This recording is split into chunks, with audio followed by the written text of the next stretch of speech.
What's up? A to Z Sports Live on a Wednesday. Gonna have a fun show. Titans are looking to continue to add in free agency as A to Z Sports reporting some news last night about some edge depth the Titans might be interested in.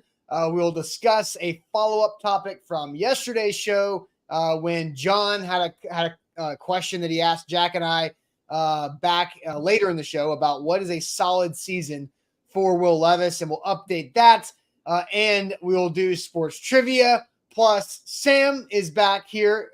Perfect day for you to be back, right? Sports trivia with our new rapid fire style. So we'll have some sports trivia to wrap up this Wednesday show. A lot of Levis talk. Breeland Speaks, maybe. So we'll discuss a lot of great Titans things today. So, Sam, what's going on? Let's get this thing rocking and rolling here on a Wednesday morning.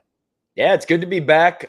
Great show for me to be back because I think we got some fun topics to talk about this morning. A little Will Levis action, and I'm in to make my return with a little trivia day. I'm excited for this, and making sure I still got it and I'm still able to fire off some answers. So it's going to be a fun show. I'm excited to be back, and those of you watching this morning, make sure you share the show before we kick things off. So if you're watching on Facebook, hit the share button in the bottom right corner. If you're watching on YouTube, take that YouTube link, send it into a group chat, let people know, hey, come check out A to Z Sports here on a Wednesday. Share the show before we go. That's the best way to support us before we kick it off on a Wednesday morning. Yep, let's do it officially. Welcome to A to Z Sports, powered as always by the BetMGM app. I'm Austin Stanley. He is Sam Phelan, our Titans reporter for A to Z Sports.com, and we are Nashville's on-demand sports talk network, going live weekday mornings at 8 Central Time on Facebook, YouTube, and Twitch. Links to the show segment by segment on our Twitter X timeline. Also hit us up on Instagram, TikTok, and Threads for more great Titans content. Also, got to thank our sponsors because they truly make it happen for us, and they make it happen for all of you guys, like Wilson County Hyundai. Make them a part of your new car buying process by going to see them in Lebanon or checking them out online, what they have to offer at wilsoncountyhyundai.com. The Bone and Joint Institute, boneandjointtn.org, the region's destination for comprehensive orthopedic and sports medicine care, and Farm Bureau Health Plans. Get better with Farm Bureau Health Plans, and you can get a quote today to better your coverage with our link at fbhp.com/ATOZ. So, Sam, officially welcoming you back. Good to see you again, and I know everybody in the chat excited that you're back, and So welcome in. Let's have a good show here on this Wednesday. Yeah, it's fun. It's good to be back. I feel like, I haven't gotten to fire off my takes and opinions in a little bit here. So catching back up in the world of Titans and ready to roll here. And I appreciate all the love from the chat, welcoming me back with open arms. So I thought you guys forgot about me for a little bit. It's good to know that nobody forgot about me. No, nobody has forgotten about you. You're still on everybody's minds, I guess, over the last little bit. So, yeah, let's dive into the news. So we'll get into the Will Levis conversation, and I'll kind of update everybody on what Jack and I kind of got into yesterday with John's question. But we do have some news that was broken last night by A to Z Sports' Mike Payton, who is our Lions beat reporter. But, Sam, you've gotten to know Mike a little bit as seeing him down at the Senior Bowl in Mobile and working with him at the NFL Combine as you guys are gathering sources and connections together. And Mike was able to find a little nugget here. The United Football League has just ended and just wrapped up on Sunday with its championship game. And now NFL teams are starting to look at the crop of players from the UFL. And the Defensive Player of the Year from the UFL is edge rusher Breeland Speaks. And Mike Payton at A to Z Sports.com is reporting that the Titans and the Panthers have been in contact with Breeland Speaks, the UFL's Defensive Player of the Year, who had 9.5 sacks this past season. He was a former second-round draft pick of the Kansas City Chiefs back in 2018. Didn't really get to happen much in the league, just had 2 years with the Chiefs after being drafted then. Only 1.5 sacks in those 2 years, and bounced around with several teams in the subsequent years that followed that before landing in the USFL and the UFL. But coming off of a league high 9.5 sack season for Breeland Speaks, the Titans and the Panthers in contact with Speaks. And Sam, I've said this the last several weeks that I do think the Titans could use some more edge depth. They really didn't address much of it at all in free agency in the spring, and they didn't go back to it when it came to the draft, only taking Jalen Harrell, in the 7th round out of Michigan, and then nothing really happened there. So a couple weeks ago, I had to do 3 moves that I would make if I were Rand Carthon for a day in the middle of June, and adding an edge rusher was on one of my 3 moves. What are your thoughts about Breeland Speaks and just the overall status of the edge position for the Titans right now? Yeah, I mean, I think I'm with Billy Jones here. Bring him in. Why not? Like this is a guy who I think has a lot of upside, former 2nd-round pick, like you mentioned, had 9 sacks in the UFL in 2023, 9.5 in 2024, wins the Defensive Player of the Year award, had 2 different games with 3 sacks this past season, had a 4 tackle for loss game as well, made an impact, to the point of Defensive Player of the Year. And when you look at the Titans' current edge depth, I don't think it can hurt to bring in some talented, high upside players. And that doesn't mean that Breeland Speaks is going to be the missing piece for the Titans. But, I think they could use pass rushers. The Titans, Arden Key, right, is right now your 2nd best edge. And we've kind of figured out that Arden Key, maybe not a 3-down guy all the time. Rashad Weaver's been good against the run, but has struggled to be consistent against the pass. You've got guys like Caleb Murphy or Jalen Harrell that you brought up that are still unfinished products. So I like the idea of bringing in depth, and especially versatile depth. And for me, Breeland Speaks is that right now. Sign him. I'm all for it. Get more bodies that you can bring into camp. Like, why not? Yeah, and it's funny because I've got my handy-dandy roster here from the last bit, right? And you look at overall active roster count, 89, right? They're allowed to have 90. Yeah. There's one available on the roster for the roster spot for the Titans. And so, yeah, I think in the perfect case for this defense, Arden Key is a co-starter with somebody else. Now, in my exercise, I had to come up with 3 moves if I were Rand Carthon. The edge rusher that I brought in was a veteran who's been in the NFL for a while, and that was Yannick Ngakoue, right? A very familiar name who's been the AFC South a little bit. I don't think Yannick Ngakoue is a 3-down player at this point in his career either. It's the problem with Ngakoue for me is that I think he's very similar to Arden Key in the sense that he can go get the passer, but what else does he do on like 1st and 2nd down when they're running the ball off his edge? I don't know, right? He has not been great in that area recently in the last few seasons, and neither really has Arden Key.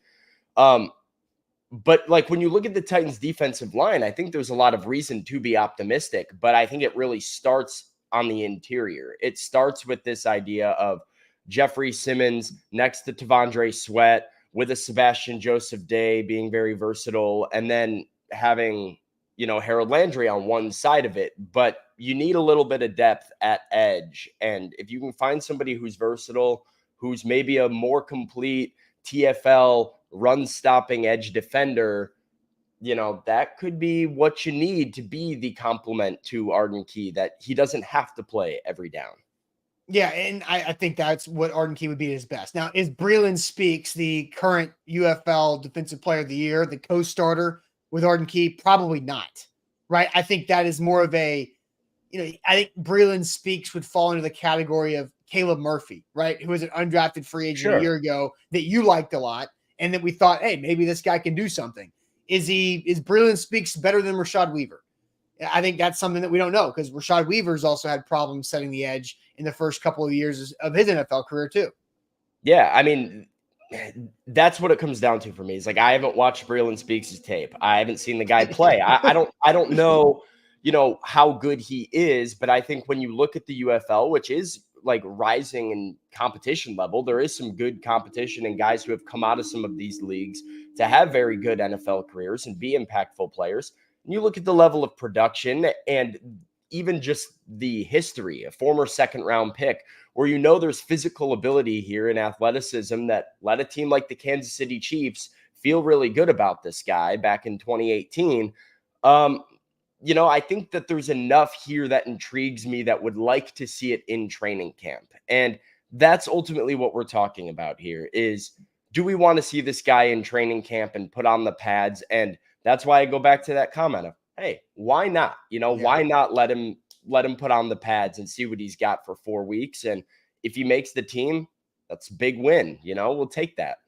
For sure. And so I think the other thing about Breeland Speaks is you have the extra experiment of how can a guy play 2 seasons of football in 1 calendar year, right? 9.5 sacks in the UFL and then turn around and play a football, like an NFL season. Like what does that do to somebody, right? I think that's interesting.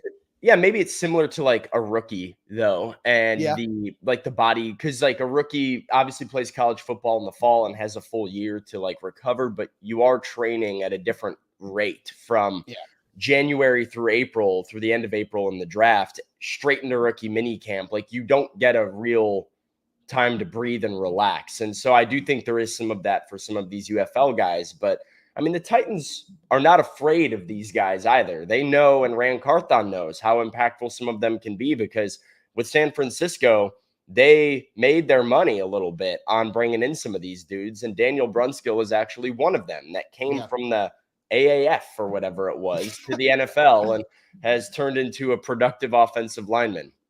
That's for sure. All right, so we'll continue to monitor the Breeland Speaks news, but A to Z Sports Mike Payton reporting that last night. Titans and Panthers. And if I were Breeland Speaks, who went to Ole Miss, I think I'd pick the Titans over the Panthers if I had the choice. And also, I'm with you. I think why not? You got nothing to lose. Maybe it's something that can help out. So, all right, Sam, let's dive into the main topic for today's show, and that is about Will Levis, because I'll kind of reset for people that maybe missed yesterday's show, but Jack and I talked about Mike Clay, who had the Titans offensive line projected as the 9th best offensive line in the NFL in 2024, which is a massive jump coming from what I believe was dead last a year ago and probably dead last the year before too, to being a top 10 offensive line. So we talked about a lot. It was like, what would that mean for this season if the Titans have a top 10 offensive line? Then we started to put together, okay, obviously that means that the Titans are going to learn a lot about Will Levis by having a top 10 offensive line. But according to Jack Gentry, after the signing of Tyler Boyd, Jack has the Titans with a top 10 wide receiver trio. And Mike Clay, ironically, had the Titans wide receivers as 8th in the NFL. So, Sam, real quick, here is Jack's top 5 wide receiver trios: Texans, Dolphins, your Bears, the Seahawks, the Eagles, and then you go into the Niners, Bucks, Titans, Vikings, Bengals. Jack and Mike Clay had 9 of the same 10 teams in the top 10. I believe the Rams and the Bucks were the swap outs there for Jack and Mike Clay. So we went through that, and then we're thinking, okay, if the Titans have a top 10 offensive line and a top 10 wide receiver room, and you've got Tony Pollard, who was the most efficient running back in the NFL from Pro Football Focus the second half of last year, and Tajay Spears, what does this mean for Will Levis? And so I said, like, what happens if Will Levis has a solid season, right? And a lot of people, if Will Levis has a solid season with that supporting cast, then where can the Titans go? And Jack said they can win a playoff game. And then John came in with a great question, is that what does a solid season look like for Will Levis? So that's what we're going to do now. What would a solid season for Will Levis look like? How would you define Will Levis having a solid year? So a solid season for Levis. We want all of your opinions on this. We'll let you guys take it wherever you want, stats or elsewhere. Solid season for Levis. What does that mean? But first, let me tell you guys about our great friends at Farm Bureau Health Plans. FBHP.com/ATOZ is where you should turn for all of your health coverage needs. They've been doing it for Tennesseans for over 77 years. And Farm Bureau Health Plans can make sure that you have the best of both worlds, the best coverage that you need for your situation and for the lowest rate possible. They can make that happen for you. They've done it with Zach. They've done it with my parents recently, who have had their situation changed. So whatever your situation may be, whether you're a young entrepreneur, independent contractor in your career, and you need extra coverage, whether you have a growing family with you and your spouse, maybe you and your spouse are empty nesters and you're going into that next phase 2, Farm Bureau Health Plans is with you the entire way. And get a quote today by using our link, FBHP.com/ATOZ. Today's show powered by BetMGM, the king of sportsbooks. Use the bonus code ATOZ Sports when you sign up with BetMGM and get up to $1,500 back in bonus bets if your first bet misses. Stanley Cup playoffs still going on. Stanley Cup finals still going on with the Oilers extending the series. So Game 6 coming up pretty soon. Get involved on BetMGM. Bonus code ATOZ Sports. Up to $1,500 back if your first bet misses with the king of sportsbooks. All right, Sam, asking the question, how would you define a solid season for Titans quarterback Will Levis this year in 2024? So I will send you to the chat to see what everybody thinks about this. How would you define a solid season? And make sure you like the show. Everybody like the show. Sam's back. Make sure you hit that like button. Need some more likes here on Facebook. For the return. The return of the king. Yeah, as some Titans media members mentioned it, return of Sam the King last week. So, okay. Sam, what are they saying? Solid season for Will Levis is defined by how?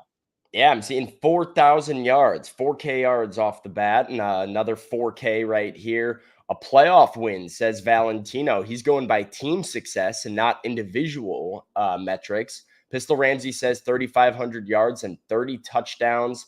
Joshua Hoffman has 4,000, 28, and 9. A winning record at least. Ken says playoff contention with a 4,000-yard season.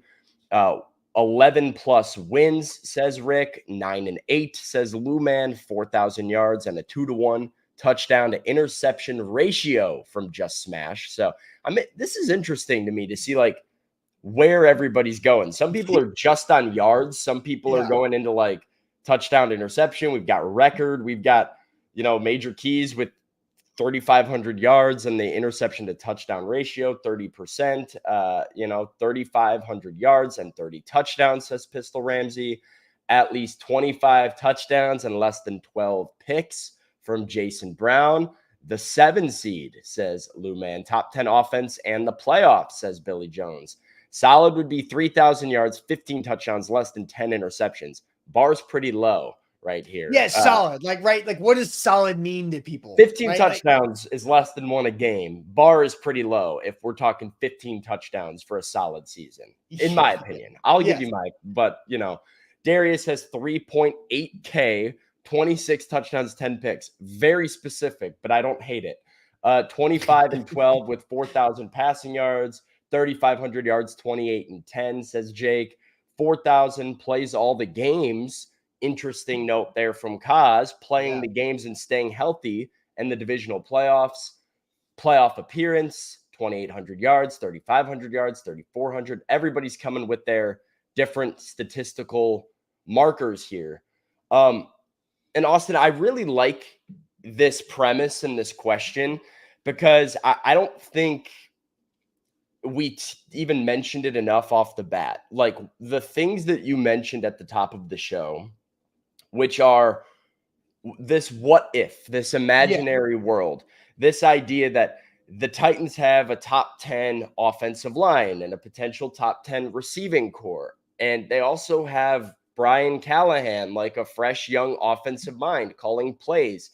And what does it mean for Will Levis? And why I think this is important is because I do believe that was the entire purpose of this offseason, is that you have now put Will Levis in a position where we're going to find out and we're going to know, because you've now year 2, but he's not a first round pick who you have the 5th year option on.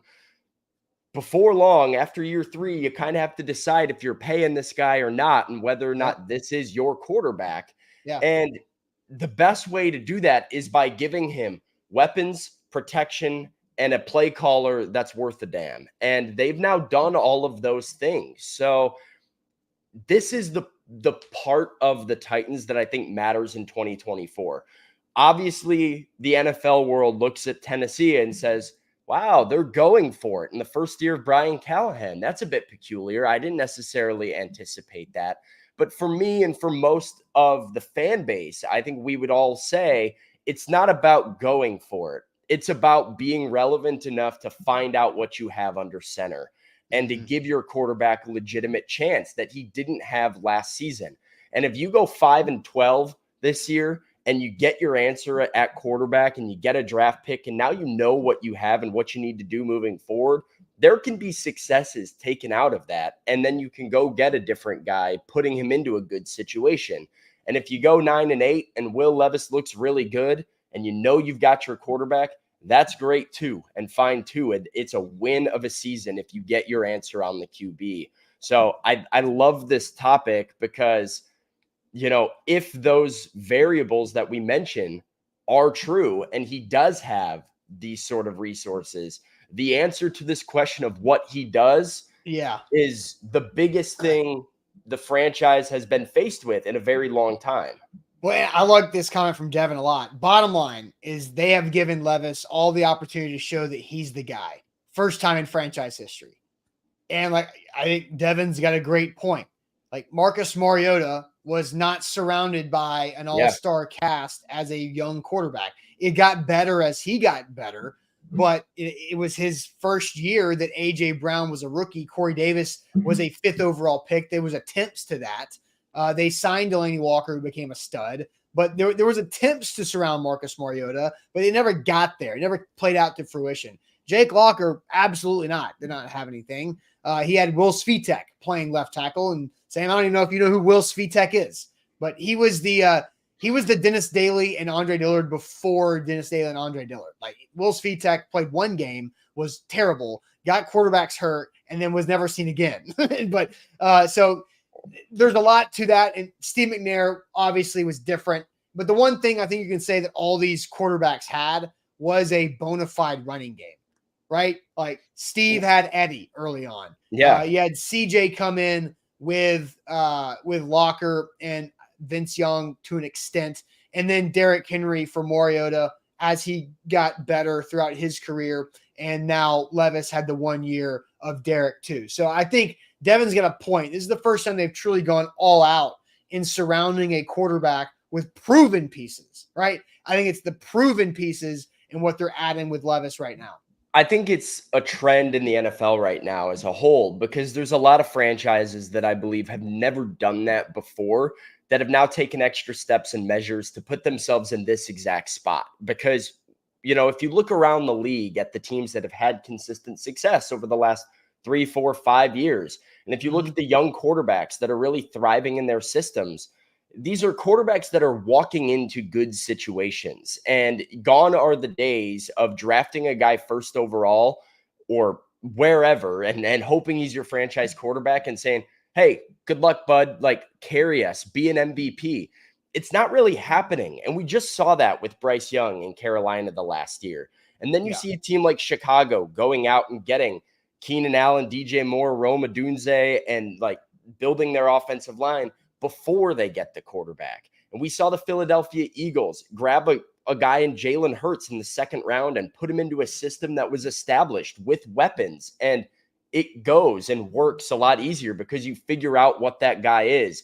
Then there's dudes in Arizona on the other side, like Kyler Murray, who you keep watching and saying, talented quarterback, but I don't really know what he has around him. It's all broken around him, and it's not working for Kyler. He's hurt all the time, and it's not working for the Cardinals. So this was the Titans doing what a few other teams around the NFL have been smart enough to do recently, which is say, let's make sure that we've got proven pieces, the right coach, and all of the things in line for the quarterback before we put the quarterback in a position to prove he's the guy. And if he's not the guy, you still have the foundation for the next guy that you can test out. It is the way to do it now, and very unique opportunity for Will Levis that another Titans franchise quarterback really has never had before, which is to walk into a situation, be supported offensively. And I do disagree with this comment from Troy that he says they can't go 9-8 and have him look good, in my opinion. I don't necessarily think that's true at all. This is a 6-11 team, and I don't know what this defense looks like. I think there could still be some holes defensively, especially when you look at the depth and injuries and all of these factors. That's why I like this conversation about what a solid season of Will Levis is, because if some of these statistical marks that the chat brings up, Will Levis hits them and he throws for 4,000 yards and has 28 touchdowns or whatever some of the people are saying, and the Titans finish 9-8 and don't make the playoffs, I don't think there's a soul complaining about where the Titans are sitting heading into 2025 because you feel like we've got the right quarterback, and that's what matters. And it's a running back. And sports fan says the Titans absolutely don't have the roster. They don't have the roster of some of these other teams doing the same thing, but you have the pieces around. Like, for example, I use the Bears as an example, as a team that have done something similar, put that quarterback in the spot around weapons. I think the Bears have a better roster or across the board than the Titans do. But the Titans have a similar spot with the Bears because they have the weapons and the receiving core. They have the offensive play caller. They have the running back, where Will Levis as an individual will be supported even if the roster itself isn't like a Super Bowl contending roster. But I think, like, and so we talked about this over the last month or so. Like, I made this graphic. Like, look at all these new starters. Like, these players were signed and drafted to be starters immediately, right? And you've got the 5 across the bottom with Murray, Ridley, Pollard, Cushenberry, and Awuzie. Snead signed and traded for Tyler Boyd, and then you've got Sebastian Joseph Day, the second Charger, top right, and then the 2 draft picks. You know, you draft twice in the top 38. You hope that they're starting players out of the gates. That's a lot of new starters, and that doesn't include Cedric Gray, who could be a new starter as well as a 4th-round pick. Austin, I'm thinking legitimately about the offense and the people surrounding Will Levis right now. And there is a legitimate chance that in week 1, there are 2 players starting for the Titans out of 11 that were starting in week 1 for them last year. DeAndre Hopkins, Peter Skoronski. That could be it because, you know, Will Levis didn't start at the beginning of the year. Tony Pollard didn't start at the beginning of the year. You got a new left tackle. You got a new center. The right side of the offensive line is up in the air, and your complementing wide receivers are no longer NWI and Treylon Burks. It's Tyler Boyd and Calvin Ridley. Like, it's a complete turnover. 2 out of 11 returning starters over 1 year is crazy, but it shows just how much Rand Carthon and Brian Callahan looked at what they had and said, this isn't going to work if we're going to put our guy in a position to succeed, and, you know, flipped it on its head real quick. Yeah. Yeah, and I didn't even bring up Sadiq Charles, who I think could be fighting for a right guard spot in that graphic too. So I mean, they're gonna flip over half their starters from year 1 to year 2. John, to get back to our topic, John says, so you're gonna do this show on his day off when he's gonna be tuning in late. Dang it, Austin. Sorry about that, John. But Sam and I have yet to answer the question. So let's dive into what is a solid season for Will Levis. A lot of people saying, what would you say the average answer that you read from the chat was on solid season for Levis? Like yards, touchdowns. Like a lot of people threw in win-loss record for the team. What, like, just like an average, like, kind of consensus type answer?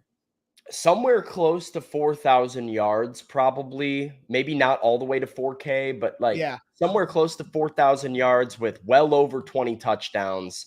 And I would say 2-to-1 touchdown to interception ratio is where people would probably be. Like, if you're talking 24 touchdowns, you're talking like 12 picks is what people I think are calling for. So that's what it seems like to me. 3,800, 24 and 12, somewhere in that range would be the statistical marker that I think is like the average of the chat.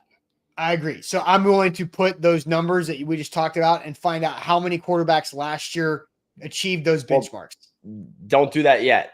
I'm not going to do that yet. I'm going to let you answer first, and I'm going to answer first, and then we'll go through all that. So before we dive into all this, I do want to tell us everybody about our great friends at the Bone and Joint Institute, boneandjointtn.org, the region's destination for comprehensive orthopedic and sports medicine care. Sam, I've got patella tendonitis in my knee. It's something I've been dealing with for the last couple of months. I do too.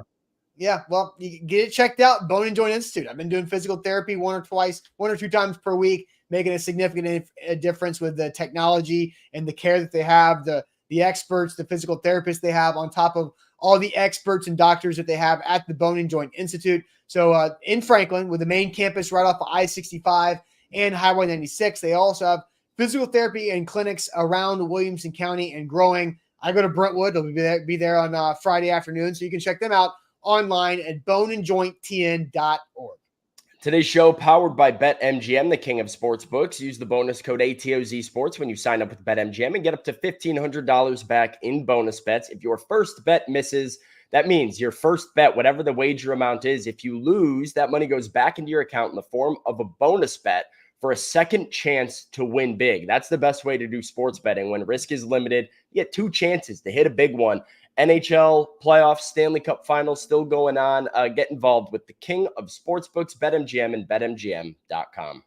All right. Hey, also, Brandon, give us some advice. Walk backwards for that knee tendonitis, guys. Maybe a little backpedaling drills. You got to get one of those bands to put right around, right under your kneecap, displace some of the blood and fluid.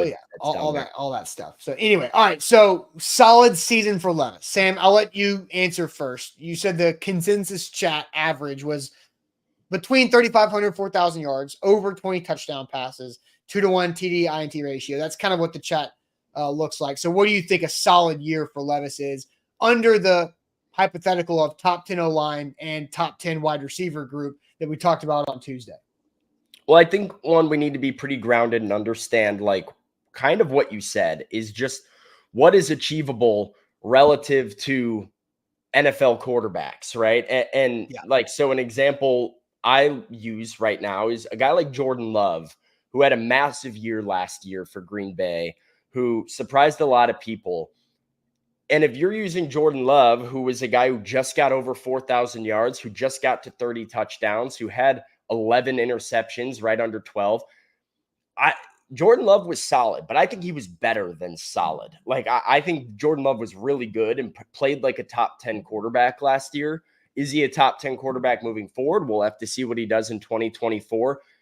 I think those markers are a little bit ambitious for Will Levis. So what I did was went and found some of the top, main categories for quarterbacks. Mm-hmm. And I'm deciding to hold Will Levis to a standard that is league average or slightly better. Like right in that 14 to 16 range of what, NFL quarterbacks do. And if Will Levis is the 14th or 15th best in yards, touchdowns, interception ratio, all of these things, I think that's a really solid season for year 2 for Will Levis that the Titans can really build on and, feel confident that he can get even better moving forward. So what does that look like? Well, based off of 2023 and what NFL QBs did, if Will Levis throws for 3,600 yards with 24 touchdowns, and for me, less than 10 interceptions, 10 or less, that is a very, very solid season. I also added like around 250 rushing yards, which I think he could do, and a 65% completion rate. That would keep Will Levis right around that 13 to 16 range in every statistical category.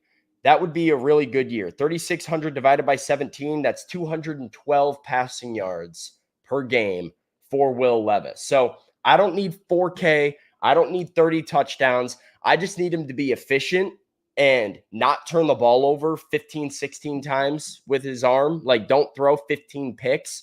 Keep it 10 or fewer, 24 touchdowns, protect the football, 3,600 passing yards. Be solid. That is solid to me. Okay, so you kind of went similar to where I was going to go because, people were like, 4,000 yards, solid season. Well, that would make him a top 10 quarterback when it comes to passing yards. And I don't think that is above solid. And other people said, I saw some 30 touchdown passes in there. Only 4 quarterbacks threw for 30 more touchdown passes last year. Goff, Purdy, your guy Jordan Love you just brought up, and Dak Prescott. None of those guys. I mean, Purdy throwing 31 touchdowns, I think, is a surprise, especially because of the disrespect that the guy gets. Not in that offense, though. I mean, like you're. Yeah. But again, like being third in the league in passing touchdowns is definitely nothing to Brock Purdy almost won MVP last year. I mean, he was in the discussion until very late in the season.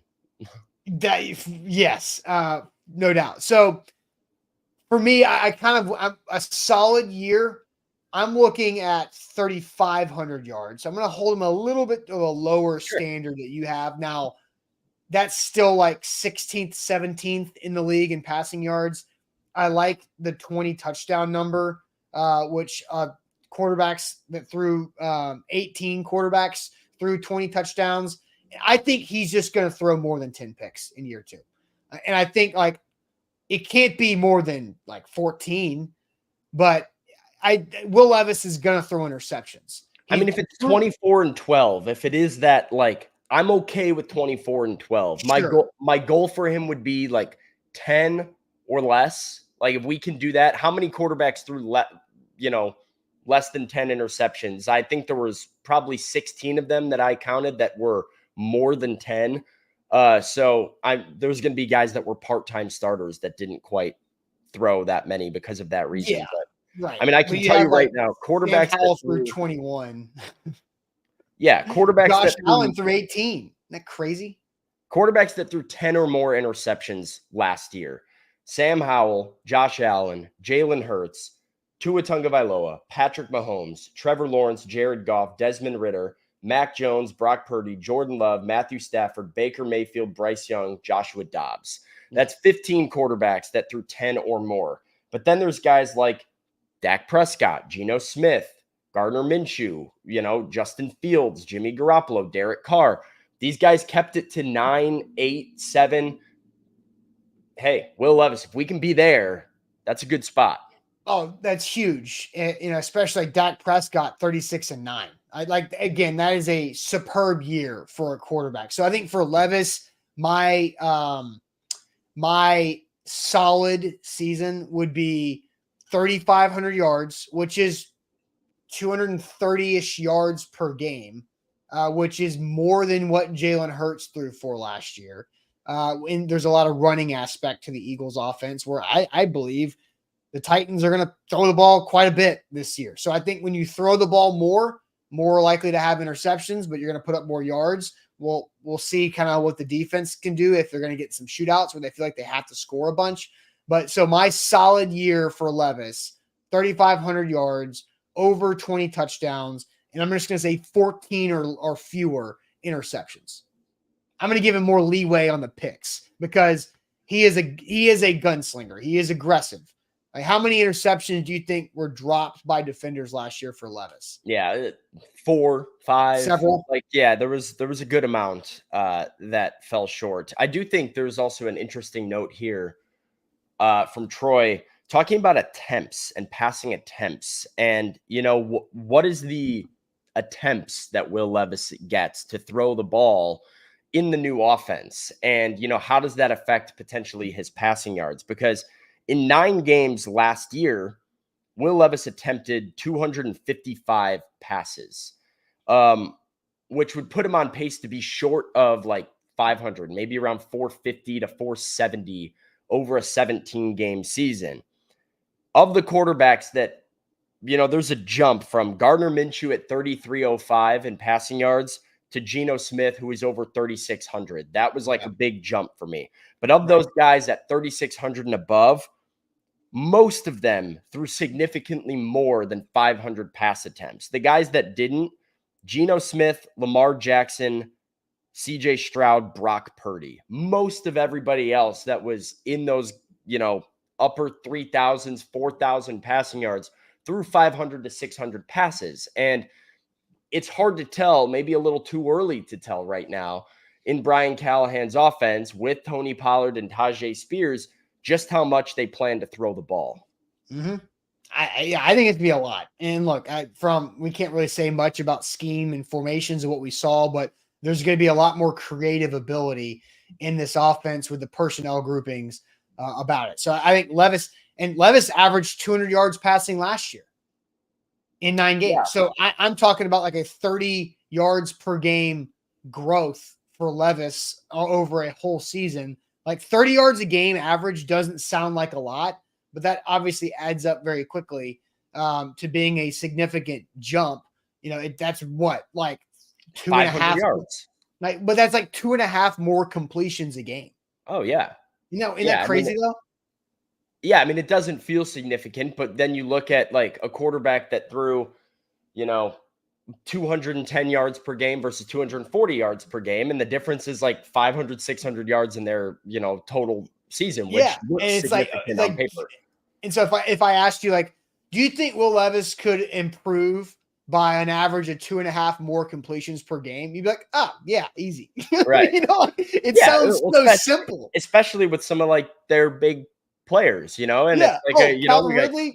Yeah. Calvin Ridley, even a guy like Traylon Burks, like few catches, but when he catches them, they're usually for like 25 yards. It's like add one Traylon Burks catch a game, and that's significant right there. That's big. That'll add up. So without Derrick Henry, just 2.5 more completions a game. Like, oh, easy. Like, yeah, it sounds so simple. couple more screen passes to Tajay Spears that he makes like the first guy miss. Oh God, I don't want to see. I'm just glad that I don't have to see. Nothing against Derrick Henry. I don't have to see any more Derrick Henry screens that are completely sniffed out by the defense and get tackled for a 6-yard loss. Like, that's I will say, no over more the last Derrick 2 Henry. years, though, I think like the most exciting Derrick Henry plays over the last 2 years have been screens. Like, he's gotten blown up on a lot of them, but I feel like a lot of the big plays have also been feast or famine screens that get blocked well, and then you're like, oh, Derrick just had a 60-yard catch. Who would have thought?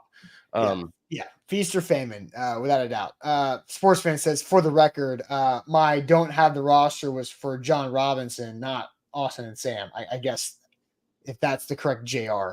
So maybe a different context than he initially had that. So I wanted to clear that up. Now, here's another interesting comment from Ken, because we're having this hypothetical under the idea of Mike Clay having both the Titans O-line and the wide receivers be a top 10 unit in the league, which is dramatically different and improved than last year. Who or which of those units is more likely to underperform, right? And for me, I feel like that was very easy too. I think it's the offensive line more likely to underperform than the wide receivers. Yeah, I mean, are the wide receivers top 10? I don't know. And it's close. I don't have as much faith in Tyler Boyd as some people might right now. Just from some of the things that I've heard around the league is that temper your expectations with what Tyler Boyd is at this stage in his career.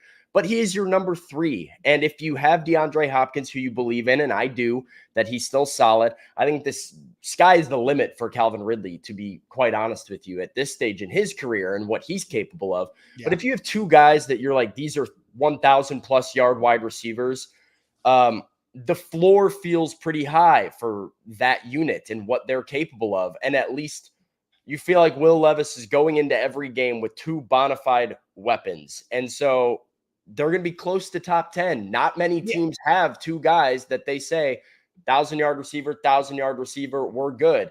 But this offensive line is still, while transformed, while given Bill Callahan, while everything seems to be positive, it's still a question mark. J.C. Latham is still a question mark.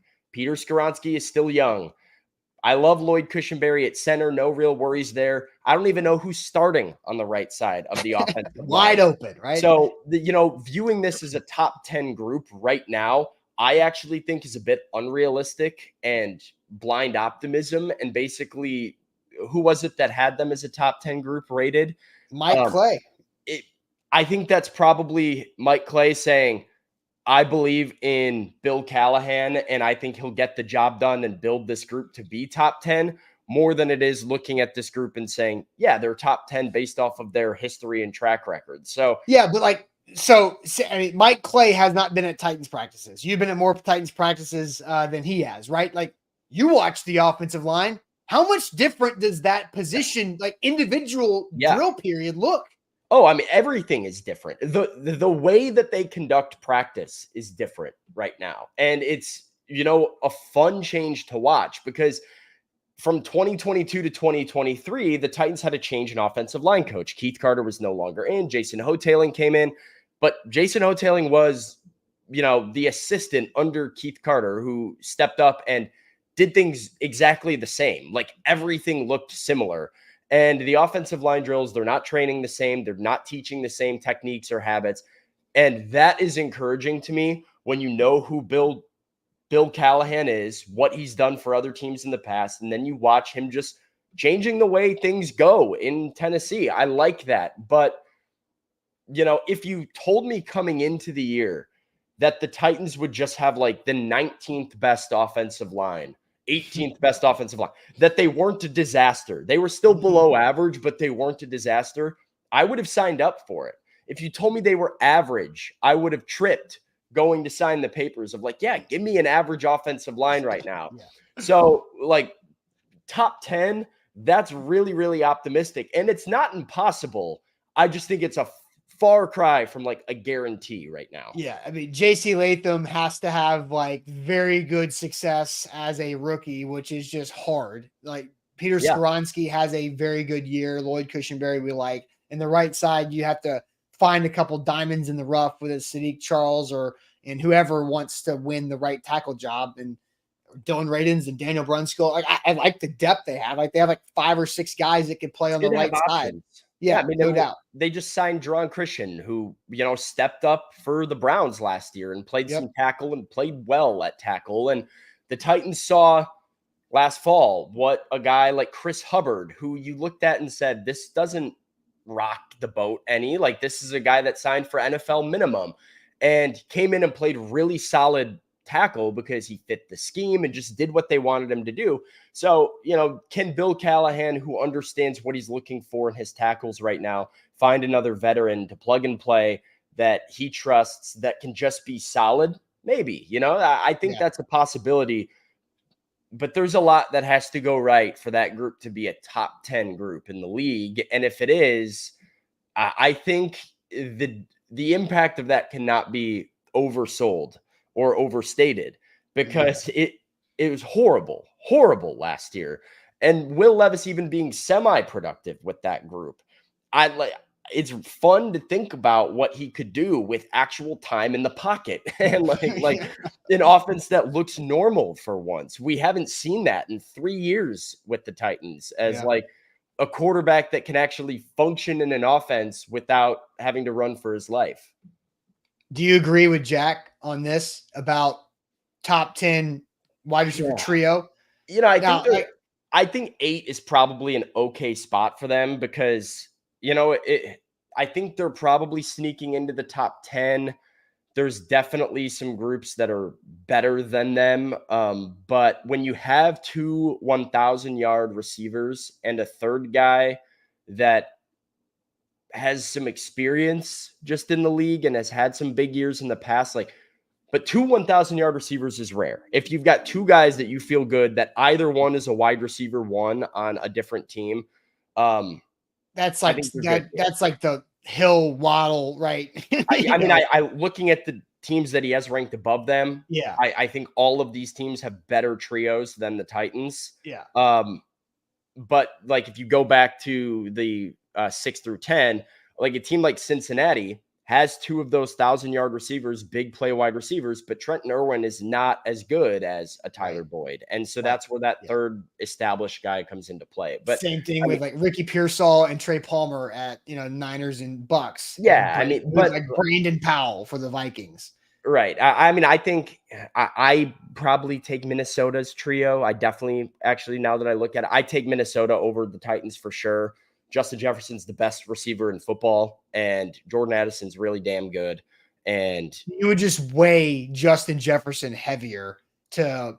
I don't necessarily think Tyler Boyd is significantly better or better at all than like a Brandon Powell. Brandon Powell showed some flashes last year, and I do think the high end talent of like who's your number 1 matters a lot in a wide receiver trio. So like for me, Minnesota's probably further up on that list. But 8 to 10, like that's nitpicking. It's like, and then I agree with Devin. I think Tampa's a little too high. I might go swap them. Maybe Tampa's at 9 and Minnesota's at 7. And Titans right there at 8, right? Okay, what? Right all right, never mind. I'm not gonna. There's been a lot of Bears. Somebody said, "Who do the Bears have?" Cole Kmet. They literally have DJ Moore, Keenan Allen, Rome Odunze, and Cole Kmet as like their 4th best option for throwing the ball. What are we doing here? Their 3rd is the 9th overall draft pick, who a lot of people, including me, thought the Titans should take at 7 if they couldn't trade back. This is a little nuts here. What we're talking. That's crazy. Yeah, it is. It is. All right. Sam, it is now time for a little trivia. We go rapid fire. We'll also find out if you got any rust in our little mechanism here with the graphics, but let's get it going.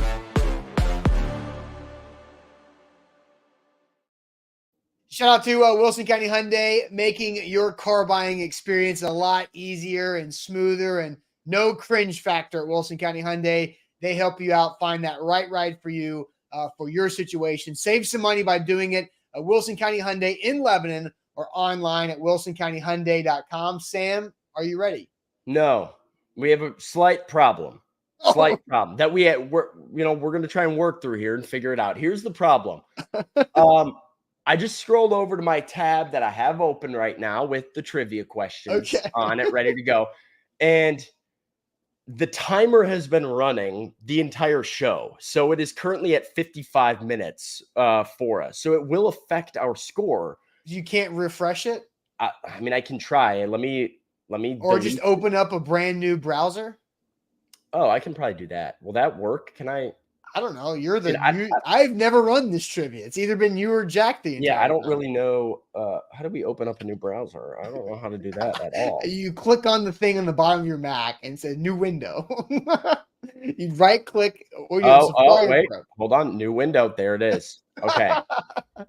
There we go. Oh, nope. Man. Yeah, it's still counting. It's still counting. What if I did it in hey, peek behind the curtain, Google Chrome guy. What if I did it on Safari? Yeah, you do that. All right. I use both Safari and Chrome. Can I cast Safari while I'm using Google Chrome? You should be able to. All right, hang on. If we can do this, we'll have figured it out. Are you ready? Nope. No. We've got problems actually right now. Wait. Jeff Google says try Opera. Oh, all right. Man. Let's see. Chrome has lost permission to capture your screen. Okay. Well, this. Do I have to do this? Am I gonna have to do this? Okay. Yeah, I think you might have to do this. All right. So what's the trivia website? Daily Dozen. Daily Dozen. Yeah. Just type in the. No, that's not right. Type in the dozen. Okay, I got it now. All right, so here we go. I'll have to do this. So I'm gonna have to. I'll let you go to the graphic, and you can do that whole. Okay. You can do my part of this, and we'll see. Hold on, I gotta Sorry, make sure. I'm still on vacation a little bit. Yeah. Your brain is all warped. Right now. Hold on, let me get this. All right, now we're good. So, all right, now you gotta do this part. Okay. Now we're going. So you can flip it into the graphic here. There we go. All right. Come on, we killed that transition though. That was good. Okay. We are back. So now we're at Let's Play. So all right. I can't see the chat here, right? I'll do the chat. Here we go. Are we doing them for first category? Yep. I need a first category. We start with the NFL, right? And then we have the chat pick the next two categories. So we're going rapid fire. First time with me running the controls here. So we'll see how this goes. So do you have the next couple categories? I've got them. Let's get into it. All right. So can you see the question? Yep. From 09 this is David Garrard. Yes. Boom. David Garrard, easy. Right? Yep. David Garrard. Okay. Next category, snacks and candy per Jeff. All right. Don't let hunger happen to you is a slogan used in commercials by what chocolate bar brand? This sounds like Snickers to me. I think it's Snickers. Because they do you're not you when you're hungry, but is that don't let hunger happen to you at the same time? I don't know. Because I feel like why wait? That's different. All right. Well, chat's on Snickers. Matt, Titans, Kyle, Ann, Orlando, and Linwood all on Snickers. Everybody's on Snickers. Yeah. So let's go with Snickers. Okay. All right. Boom. Got it. Good job, chat. Here we go. Next category is going to be music. All righty. Feature on this 07 rock album, Rock and Roll Jesus, the song that streamed on this Spotify page all summer long. I know this. Kid Rock. It's Kid Rock. Singing Sweet Home Alabama. All right, let's go geography here. Whatever that word is. Tegucigalpa is Honduras. Okay. Yep. I'm glad you went to class that I day. was in the Illinois State Geography B, not to brag. Okay, television. Television. This actor is most known for his portrayal of character Jon Snow. This should also be right up your alley. You're a Game of Thrones guy? No, I've never seen it. I have no Oh idea. man, Buck and Zach are, and I believe Jack is too. So You got to request Austin to zoom in just a little bit. Thank you. So we can get closer to the question here. Yeah, perfect. All right, Kit Harington from Anne and Matt and Titans Kyle. Kit Harington, Done. nice job. Movies. Alongside Anne Hathaway, Jake Gyllenhaal played a pharmaceutical sales Yep. rep in this 2010 rom-com. Love and Other Drugs. Great movie. Never heard of it. Maybe we should make that a part of our Netflix. Wait, how is it spelled? It's a sign. Love and it's an ampersand. Yeah, ampersand. Yep. That's Where it. is it? No, I know drugs. It's not popping up. Scroll. Why did they do that to us? All right, There it is. MLB. Okay, Sam. Well, he spent most of his career with the Giants. Willie Mays, who just passed away yesterday, unfortunately. Age 42, New York Mets. Yeah, all-star season at 42 with the Mets. All right, New York Mets, college football. Brothers Matt and Tim Hasselbeck started quarterback for this current day ACC school in the 90s. You know this, Sam? No. Boston College? Boston College. And then celebrity mashup. Okay, that is The Rock and Michael B. Jordan. That was the easiest celebrity. That's literally the easiest one we've ever done, I think. I'm getting blocked by that pop-up ad. So Michael B. Why is this pop-up ad screwing me over? You're spelling Michael wrong. That's why. Well,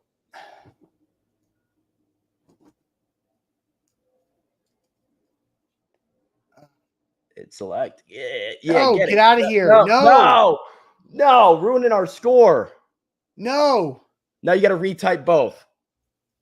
You got to zoom in a little bit. Maybe zoom in. That'll help you from getting blocked. I can zoom in when I'm done. There you go. Okay. All right, there we go. 336. That's our fastest. It was not the cleanest, but we beat it by over a minute. The celebrity mashup being that easy did help. Yes. That does help a lot. The Michael B. Jordan mustache and cheeks with the most obvious outside body of all time in The Rock. Maybe the most, maybe the easiest identifiable like figure is The Rock's head and shoulders. And also Jeff has a question. Why doesn't Austin have ads blocker? That's because I run a business about making revenue off of ads. I'm not going to block my own website ads when I'm reading my own content. Jeff, come on now. It's about being business savviness. That's why I don't have ads blocker. But yeah, I'm with you. I do think The Rock gave us a lot of time.